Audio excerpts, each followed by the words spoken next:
Hi everyone, and welcome to Mental Health Myth Busting with That's Mental. So, we're gonna cover myth number 4.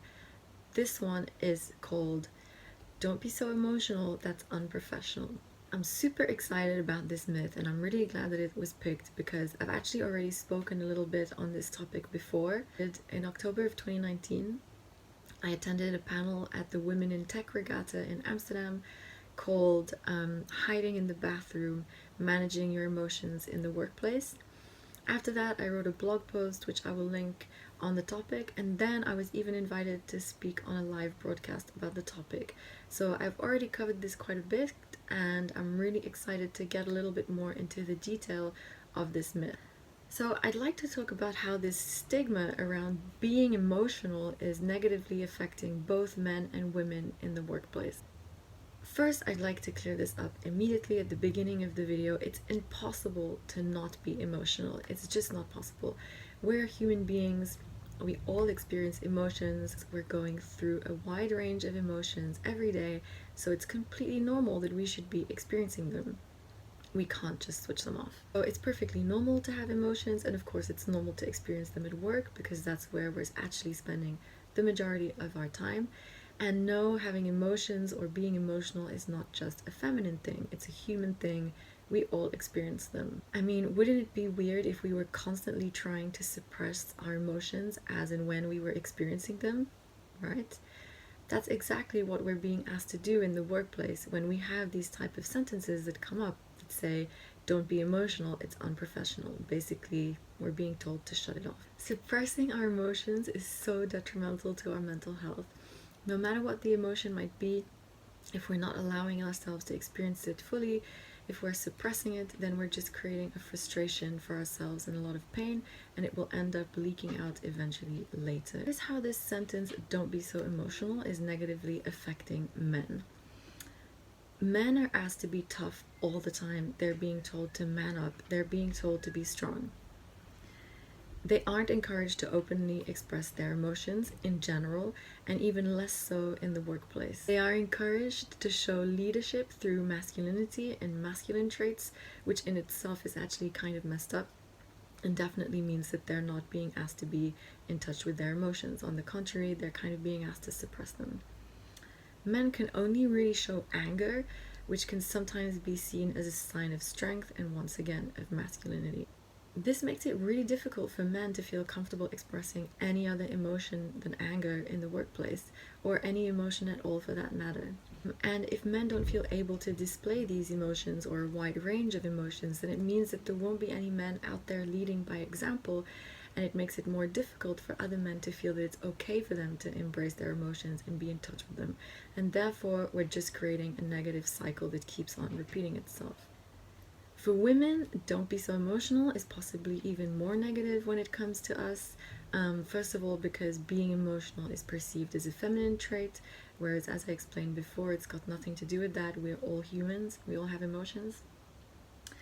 Crying is a huge no-no. It's seen as being very unprofessional, it's perceived as weak, and we're seen as not being able to hold it together.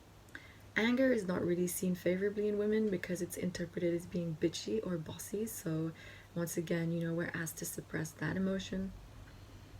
And any other emotion that we can display can be used against us.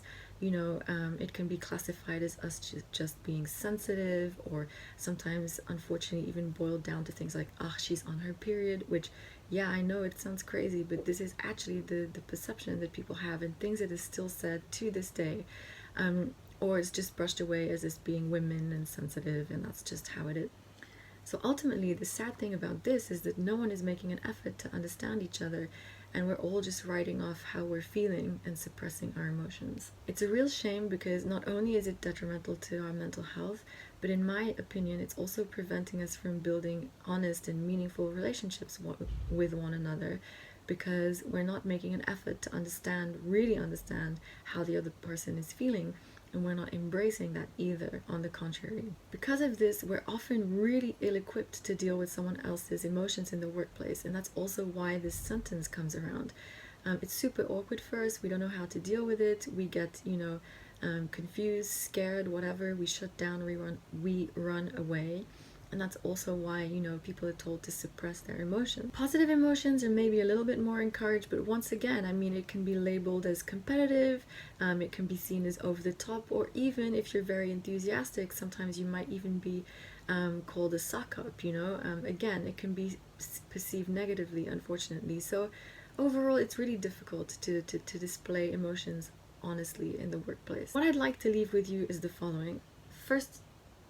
First of all, as human beings, it is absolutely normal and it's even healthy to be experiencing any or all of the above emotions. It's perfectly fine. That's who we are. We cannot dissociate from them, like I said in the beginning, and we should learn to embrace them. It's not at all unprofessional. It's part of who we are, and we should stop labeling professional as being robotic and emotionless. That doesn't make any sense. We want to be able to go and live and work in places where we can bring our whole selves to work, and that includes showing a range of emotions. And that makes us more human, more approachable, more authentic, right? Who would you rather have as a coworker? The robotic person who never displays anything, or the one who you can sometimes laugh with and maybe sometimes even cry with? So, second of all, I think that the most important message for me is that it's not about suppressing these emotions. On the contrary, it's about learning to manage them. Of course, you don't want to be all over the place, and this applies to your normal life as well. You know, you don't want to be jumping from highs and lows and expressing like eruptions of anger and then crazy excitement. You kind of have to learn to manage that. So rather than not being emotional, it's about getting in touch with your emotions, it's about understanding them, accepting them as part of who you are, and then learning to express them in a way that's appropriate and constructive for the workplace. So that's it. I hope you enjoyed it. Let me know if you have another myth that you'd like me to bust, and I'll see you next time.